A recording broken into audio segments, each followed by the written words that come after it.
کہ موعید آپ پلیز اب تھوڑا ذرا لوگوں کو بتائیں. مجھے پتہ ہے کہ اوورسیز پاکستانیز دیکھ رہے ہوں گے اور وہ اس وقت کئی ان میں سے جو آنا چاہتے ہیں، جو سٹینڈرڈ ہیں، مشکل میں ہیں، ان کو ذرا میں نے کوشش تو کی ہے بتانے کی، ہماری مجبوری جو کوارنٹین کی وجہ سے ہے، لیکن آپ پلیز ذرا اپڈیٹ کریں ان کو.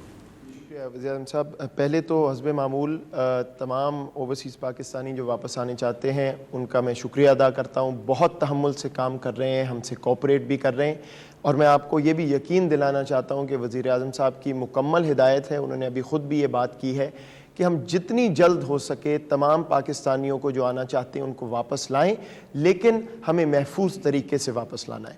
تو پہلے تو میں آپ کو یہ بتا دوں کہ لگ بھگ 20,000 کے قریب پاکستانی الحمدللہ حفاظت سے پاکستان ہم لا چکے ہیں جب سے ہم نے آپریشنز یہ دوبارہ شروع کیے ہیں، ایئر آپریشنز. لیکن جو تعداد ہے جو ابھی واپس آنا باقی ہیں اس میں بھی بدستور اضافہ ہوتا جا رہا ہے، کیونکہ بہت سے ہمارے خلیجی ممالک میں ایسے مزدور طبقہ ہے جن کی نوکریاں ختم ہو گئیں یا سسپینڈ ہو گئیں. پھر اب رمضان اور عید، تو کوئی 1,10,000 کے قریب لگ بھگ ابھی ہمارے پاس رجسٹرڈ لوگ ہیں، اور شاید اس میں بھی کچھ ابھی اضافہ ہوگا. تو یہ چیلنج تو بہت بڑا ہے، اس میں کوئی شک نہیں. ہم نے آپ کو یہ وعدہ کیا تھا کہ ہم اپنی پالیسی کے تحت 2,000 سے شروع ہوئے تھے، پھر ہر ہفتے 7,000 7,500 کے قریب لوگ لائیں گے. تو اس ہفتے جو گزرا ہے اور اگلے ہفتے ہم اس لیول پہ پہنچ گئے ہیں. اگلے ہفتے کوئی 7,500 لوگ ہم لا رہے ہیں 32 فلائٹوں کے ذریعے. اور خلیجی ممالک جہاں ہمارے 90% لوگ ہیں وہاں سے تو بدستور ہماری پروازیں اب آ رہی ہیں. لیکن اس کے علاوہ کیونکہ یہ سوال اٹھ رہا تھا کہ شاید باقی دنیا کے جو ممالک ہیں وہاں ہم نہیں جا رہے اتنی فریکوینسی سے، تو اس میں امریکہ، ملیشیا، بنگلہ دیش، نیپال، آسٹریلیا، کینیڈا، عراق اور چین، یہ اگلے ہفتے میں ہم اور کور کریں گے، اور یہاں سے بھی پاکستانی ان 7,500 پاکستانی جو واپس آ رہے ہیں ان میں شامل ہوں گے. دو اہم باتیں میں آپ کے سامنے رکھنا چاہتا ہوں کہ آخر وجہ کیا ہے کہ ہم اس سے زیادہ تیزی سے پاکستانی نہیں لا رہے. تو ایک تو وزیر اعظم صاحب نے خود آپ کو اس کا ذکر کیا کہ ہماری ایک ہیلتھ ایڈوائزرز کے مطابق یہ ضرورت ہے اس وقت کہ ہم ہر پاکستانی جو آئے اس کو ٹیسٹ کریں، اور ٹیسٹ کر کے ان کو کچھ دیر قرنطینہ میں رہنا پڑتا ہے، کیونکہ ٹیسٹ ہوتا ہے پھر اس کا ٹیسٹ رزلٹ آتا ہے. تو وہ جو کیپیسٹی ہے ہماری اس کے مطابق ابھی ہم 7,500 کے قریب ہر ہفتے پاکستانی لا سک رہے ہیں. لیکن ہم صوبوں کی مشاورت سے وزیر اعظم صاحب کی ہدایت کے مطابق پوری کوشش کر رہے ہیں کہ ہم اس پالیسی کو بھی ریویو کرتے رہیں، اس پہ نظر ثانی ہم کر رہے ہیں کہ محفوظ طریقے سے کیا اور ہمارے پاس آپشنز ہیں کہ پاکستانی آئیں، ٹیسٹ بھی ہو لیکن زیادہ تعداد میں پاکستانی آ سکے. تو انشاءاللہ اگلے ہی کچھ دنوں میں ہم ایک پالیسی سوچ رہے ہیں جو سیلف کوارنٹین کی پالیسی وزیر اعظم صاحب نے ذکر کیا. اگر وہ ہم اس طرف چلے جاتے ہیں اور صوبوں کی مشاورت سے اتفاق ہو جاتا ہے تو پھر ہم انشاءاللہ لگ بھگ 12 13 14,000 پاکستانی بھی واپس لا سکیں گے، اور پھر عید تک جو ہے میکسیمم نمبر ہمارا آ سکے گا. لیکن ایک بات اور میں آپ کے سامنے رکھنا چاہتا ہوں.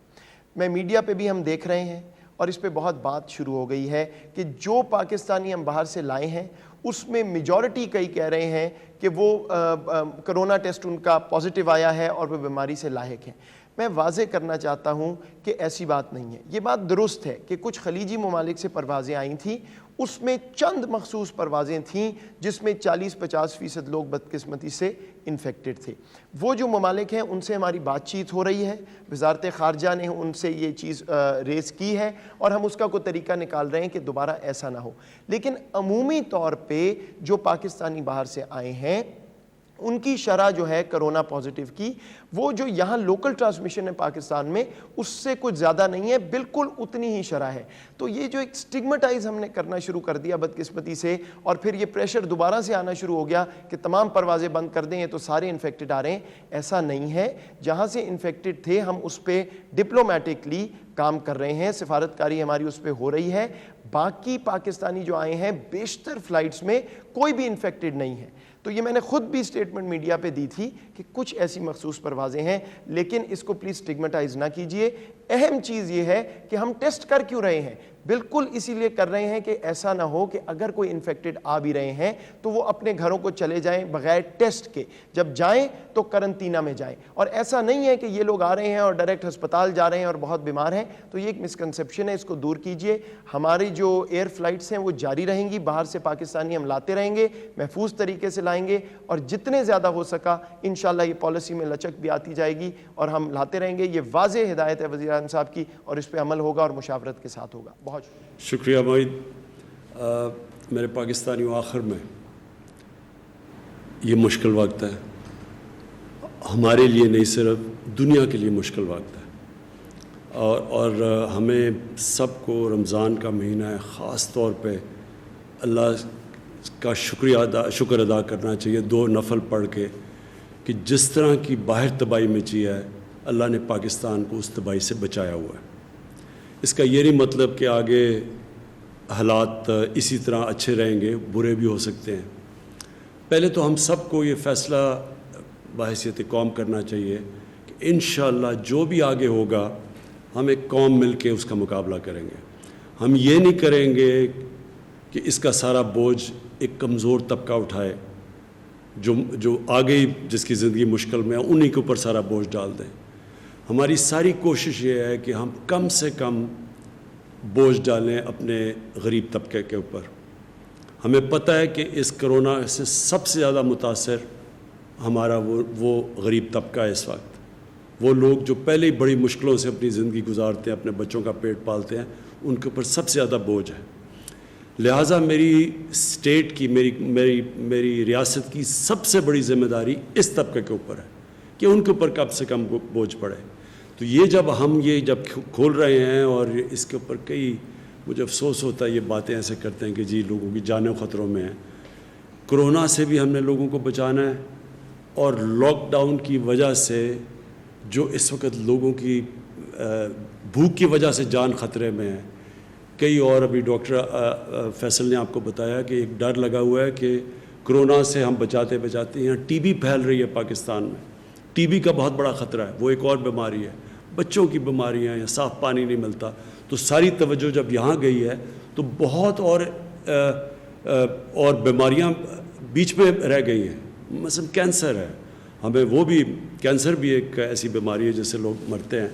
تو کیونکہ ساروں کی نظر ادھر پڑ گئی ہے, تو ہماری کوشش یہ ہے کہ ہم اس کو بیلنس کریں. یہ ایک مشکل راستہ ہے, یہ دنیا اس میں سارا وقت یہی سوچ رہی ہے. وہ ملک جدھر نیو یارک, جدھر دن میں 1000 لوگ مر رہے ہیں, جدھر 20,000 لوگ مر چکے ہیں, جدھر حالات ایسے ہیں کہ ہسپتال بھرے ہوئے ہیں, انہوں نے بھی اپنی کنسٹرکشن انڈسٹری کھول دی ہے. کیوں کھولی ہے؟ کیونکہ وہ بھی امیر ملک بھی اب یہ سوچ رہے ہیں کہ ہم نے اگر کرونا کے اوپر ایک طرف سے لوگوں سے یہاں سے بچائیں, جو دوسری طرف ایک معاشرے کے اوپر اس کا امپیکٹ جاتا ہے, جو اس کا اثرات جاتے ہیں, اس سے ہو سکتا ہے آگے معاشرے کو اس سے بھی زیادہ نقصان ہو جائے. تو لہٰذا یہ ساری دنیا بیلنس کر رہی ہے, ہم بھی وہی بیلنس کر رہے ہیں. یہ ایک بیلنسنگ ایکٹ ہے کہ ہم کرونا کے اوپر بھی نظر رکھیں, اور پھر وہ جو غریب طبقہ جس کے اوپر سب سے زیادہ بوجھ پڑا ہو اسے کیسے بچانا ہے.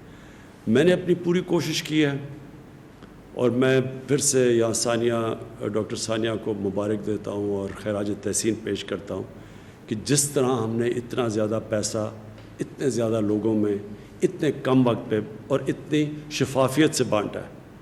لیکن اور بھی ہمیں کرنا پڑے گا, کیونکہ اس سے بہت زیادہ لوگ متاثر ہیں, اور وہ کر رہے ہیں. میری جو اسکیم ہے, اب سب کو آپ کے پاس ہم نے وہ ایڈریس دے دیا اپنی ویب سائٹ کا, کوئی بھی اس کے اوپر رجسٹر کر سکتا ہے. صرف یہ بتانا ہے کہ اگر میری نوکری چلی گئی ہے کرونا کی وجہ سے, تو میں صرف یہ بتانا پڑے گا کہ میں کدھر کام کرتا تھا اور میری نوکری گئی ہے.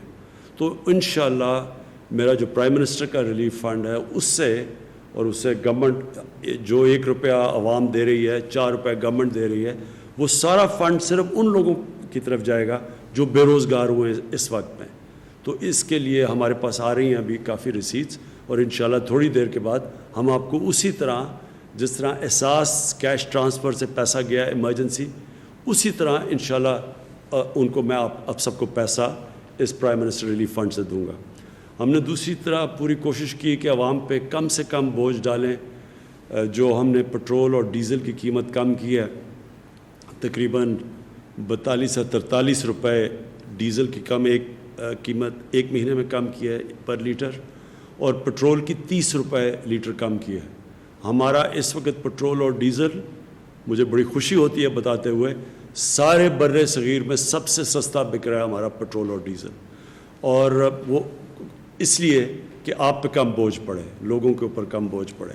اب یہ جس طرح ہم اب یہ بزنسز کھول رہے ہیں، انڈسٹری کھول رہے ہیں، میں آخر میں پھر آپ سب سے اپیل کرتا ہوں کہ یہ جو کرونا کا مقابلہ یہ قوم صرف کر سکتی ہے.